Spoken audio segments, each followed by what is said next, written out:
I'm Dr. Ashutosh Wechalekar. I work at the National Amyloidosis Center in University College Hospital in London, and we've got an abstract on oral doxycycline, which is an antibiotic which improves outcomes in patients with stage 3 cardiac AL amyloidosis, a matched case control series. Patients with cardiac amyloidosis are very challenging to treat, and there is a very high incidence of complications early on after diagnosis. We unfortunately lose 25 to 30% of our patients first few months after diagnosis, and this has really not changed for the last 25 years. We've used a number of chemotherapy treatments for these patients, which has improved patient outcomes, but improving outcomes for early cardiac patients has remained an unmet medical need.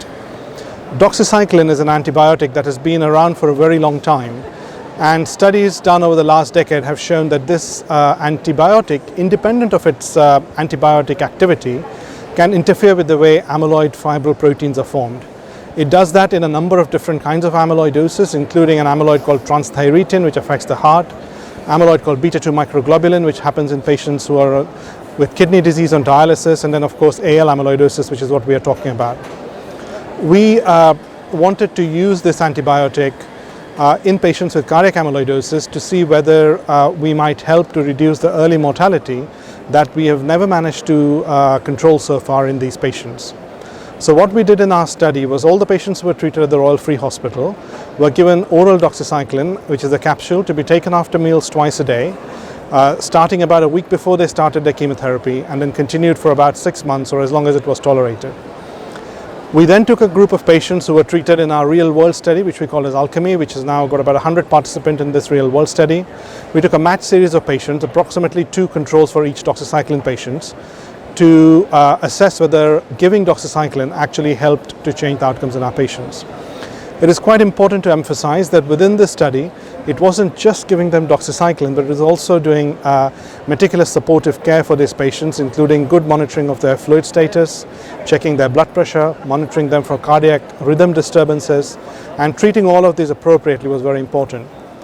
What we found in our study was that patients who were treated with doxycycline, there was about a doubling of the patients who achieved a hematological response, and also a doubling of the patients who achieved a cardiac response.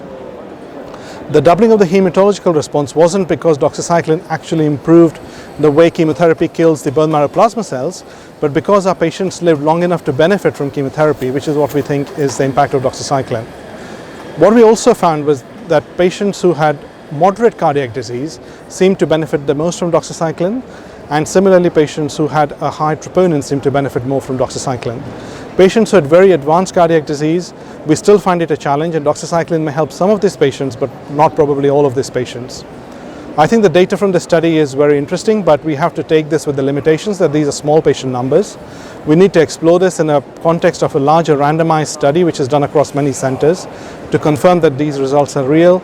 But on the other hand, this is a simple drug, it's relatively safe, it's quite easy to use, and if the results are confirmed in a larger study, we hope that this will form a part of the standard treatment protocol for patients with cardiac amyloidosis.